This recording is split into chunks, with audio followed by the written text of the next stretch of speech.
মসজিদ রয়েছে সরকারি কলেজগুলিতে, 500 জন জনবল রয়েছে ইমাম মুয়াজ্জিন মিলে, তাদেরকে একটা দফতরির বেতনের কোনো সুযোগ দেওয়া হচ্ছে না।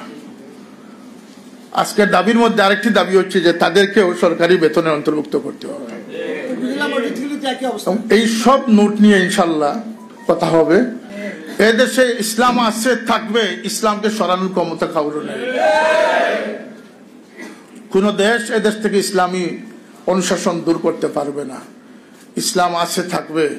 সুতরাং এটা একটা আশ্চর্যজনক বিষয় যে মাননীয় প্রধানমন্ত্রী স্বাক্ষর করে দিয়েছেন, তিনি সম্মতি দিয়ে দিয়েছেন, কিন্তু ইফতেদায়ী মাদ্রাসাগুলো বঞ্চিত হয়ে গেল। এটা অত্যন্ত দুঃখজনক। এভাবে আরো কিছু বিষয় রয়েছে, যেমন আমাদের বৈঠকের পরে তিনি বলেছিলেন যে 600 মার্ক সাধারণ সাবজেক্টে রেখে বাকি মার্কগুলো ইসলামিয়াতের জন্য হয়ে যাবে, সেটাও হয় নাই। আমি মদিনায় তৈবায় উমরাতে গেছিলাম, সেখানে আমার সাথে যোগাযোগ করা হলো, 10 জন আলিমের নাম চাওয়া হলো। আমি 10 জন আলিমের নাম দিলাম, কিন্তু আজ পর্যন্ত কোনো কারিকুলাম তৈরির কমিটিতে কোনো আলিম ওলামাকে স্থান দেওয়া হয় নাই। 2টি বই মাত্র বাতিল করা হয়েছে।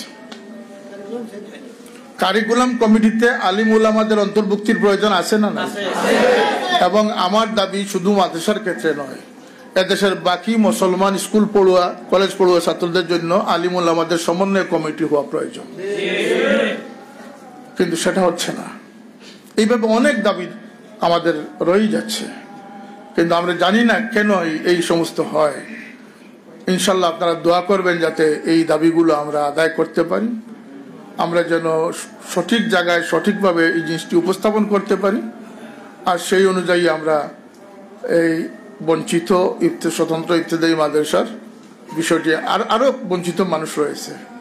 আমার সাথে দেখা করেছেন যে সরকারি কলেজ ইমাম মুয়াজ্জিন পরিষদ, মাত্র 300টা মসজিদ রয়েছে সরকারি কলেজগুলিতে, 500 জন জনবল রয়েছে ইমাম মুয়াজ্জিন মিলে, তাদেরকে একটা দফতরির বেতনের কোনো সুযোগ দেওয়া হচ্ছে না। আজকের দাবির মধ্যে আরেকটি দাবি হচ্ছে যে তাদেরকেও সরকারি বেতনের অন্তর্ভুক্ত করতে হবে। এই সব নোট নিয়ে ইনশাল্লাহ কথা হবে। আপনাদেরকে আগেও আমি আশ্বস্ত করেছি, আপনাদের কেন্দ্রীয় নেতৃবৃন্দ আমার সাথে দেখা করেছেন। ইনশাল্লাহ যদি আমরা এই আন্দোলন থামবে না, এই আন্দোলন থামবে না, এই আন্দোলন চলতে থাকবে। এটা ন্যায্য দাবি। এদেশের ইবতেদায়ী মাদ্রাসাকে রক্ষা করতে না পারলে ইসলামী বুনিয়াদ রক্ষা হবে না, কিন্তু আপনাদেরকে ইসলামের বুনিয়াদের কারিগর বনতে হবে।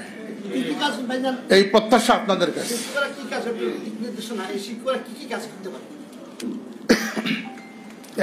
একটা কথা, একটা বক্তব্য এসেছে, আমাদের ভাই বলেছেন যে আমাদেরকে গতানুগতিক যুগ উপযোগী হতে হবে। সরকার যখন দেখবে যে এই ইবতেদায়ী মাদ্রাসাগুলো কোনো আবর্জনা স্তূপ নয়, এখানে জনসম্পদ তৈরি হচ্ছে, সরকার আরো বেশি সুযোগ সুবিধা নিয়ে আসবে। আপনাদেরকে 2টি কাজ একসাথে করতে হবে। শুধু যদি ইসলামের চিন্তা করেন তাও ভুল হবে, কারণ দেশ বাঁচলে আমরা ইসলাম নিয়ে বাঁচতে পারবো। কথাটা সত্য না? সত্য না? দেশপ্রেমিক হিসাবে, সুনাগরিক হিসাবে, মানুষের সন্তানকে মানুষ বানানোর জন্য এই থট যদি আপনাদের মধ্যে থাকে যে আমি একজন মানুষের সন্তানকে মানুষ হিসাবে গড়ে তুলব। আমরা প্রাইমারি স্কুলে যখন পড়তাম, ক্লাস ছুটি হওয়ার পরে বাজারে যেতে আমরা ভয় পেতাম, খেলার মাঠেও আমরা ভয় করতাম যে আমাদের প্রাইমারি কোনো শিক্ষক দেখছেন কিনা, কারণ তিনি পরের দিন এসে আমাদেরকে প্রশ্নের সম্মুখীন করতেন, আমাদের শাসনের সম্মুখীন করতেন যে তোমার এই আচরণটা আমি দেখেছি, সেটা ভালো হয় নাই। কথাটা বলেন সত্য না? সত্য না? সেই দায়িত্ববোধ তাদের ছিল। আপনাদেরকে দায়িত্বশীল হতে হবে। আপনাদেরকে শুধু শুধু বেতন নির্ভর হলে চলবে না। বেতনটা আপনার একটা সাহায্য, কিন্তু আপনাকে মূল দায়িত্ব আদায় করতে হবে। সেই দায়িত্বটি হচ্ছে যে আপনি মানুষ করতে হবে, দিন প্রতিষ্ঠিত করতে হবে। আজকে সবাই এর চেয়ে বেশি লম্বা কথা বলার প্রয়োজন আছে বলে আমি মনে করি না। আপনারা বুঝে ফেলেছেন আমার কথা। আজকে লজ্জা পেতে হয়, মাদ্রাসায় পড়েও নামাজ পড়ে না, মাদ্রাসায় পড়েও দুর্নীতিগ্রস্ত। তো সেই জায়গা থেকে আমাদের বের হতে হলে সর্বাগ্রে শিক্ষকদেরকে সচেতন হতে হবে। শিক্ষকরা না জাগলে ছাত্রদেরকে জাগানো সম্ভব হবে না। এই দৃষ্টিকোণ থেকে আপনারা আপনাদের দায়িত্ব পালন করুন। ইনশাল্লাহ আপনাদের জন্য যে যে চিৎকার করার প্রয়োজন আমাদের পক্ষে যা যা সম্ভব ইনশাল্লাহ আমরা করতেছি।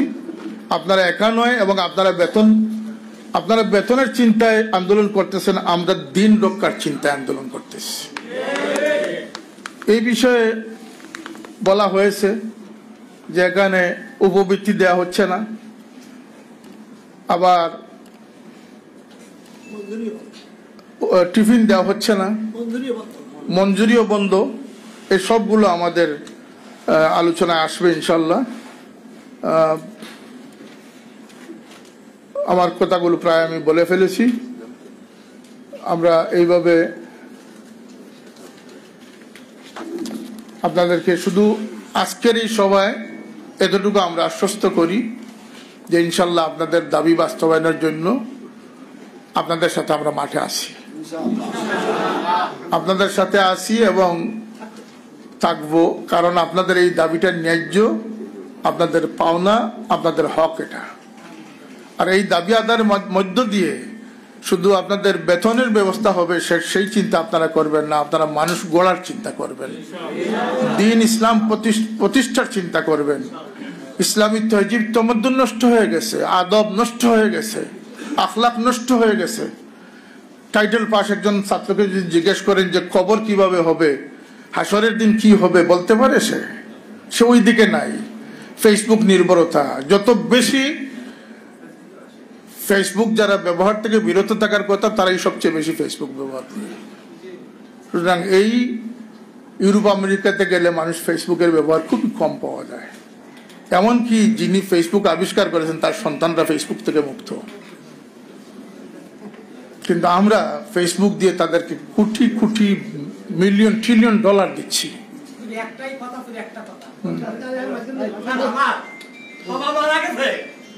মা জিজ্ঞাসা করলে আর কবে বেতন পাবে? মা এই কয়দিন আর কতদিন পর পাবো?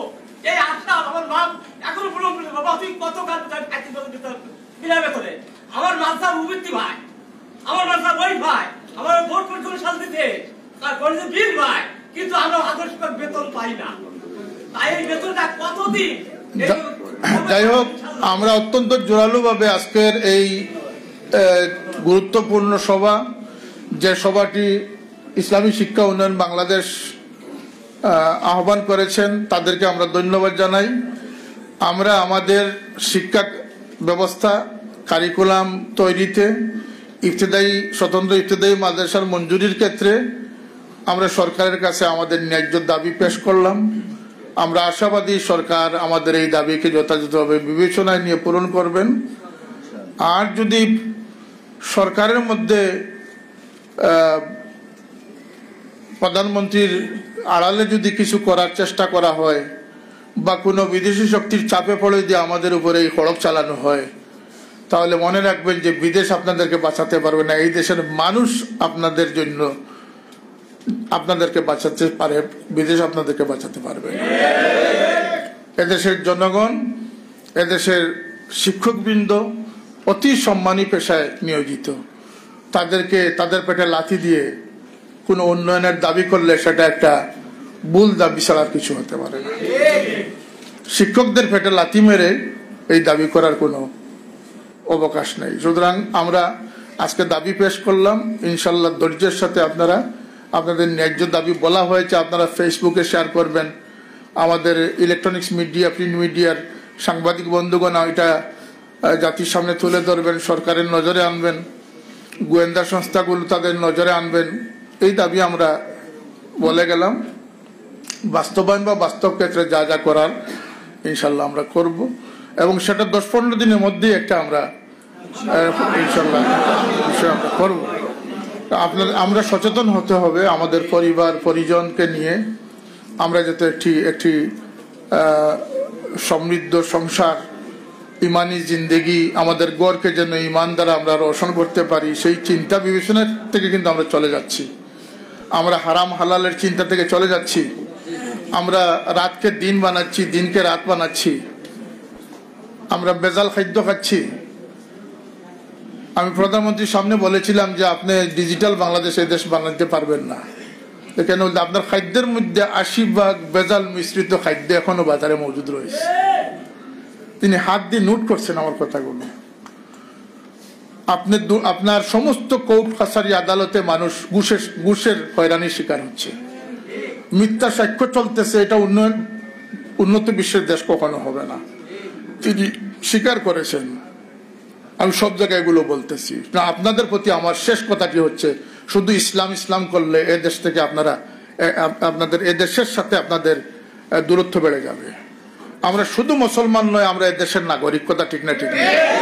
এ দেশের উন্নয়ন, আইন কানুন, শৃঙ্খলা, এই বাজার ঘাট সবকিছু আমাদের অনুকূলে থাকতে হবে। সেটা আমরা চাই না এবং জাতীয় ইস্যুতে আমরা সচেতন থাকতে হবে, আমাদের ফিকির থাকতে হবে, টেনশন থাকতে হবে। আল্লাহ রহমতে ইতিমধ্যে আমরা আপনাদের পক্ষ থেকে আলিমুল আমরা যে দেশের নাগরিক এবং দেশের সর্বাঙ্গীন চিন্তায় আমরা ব্যস্ত আছি, সে প্রমাণ আমরা পেশ করেছি। আর কথা দীর্ঘায়িত করছি না, ইনশাআল্লাহ। নতুন হক্কানি সুন্নি উলামা ইকরামদের ওয়াজ নসিহত শুনতে আমাদের চ্যানেলটি সাবস্ক্রাইব করে পাশে থাকুন এবং ভিডিওতে একটি লাইক দিবেন। ধন্যবাদ।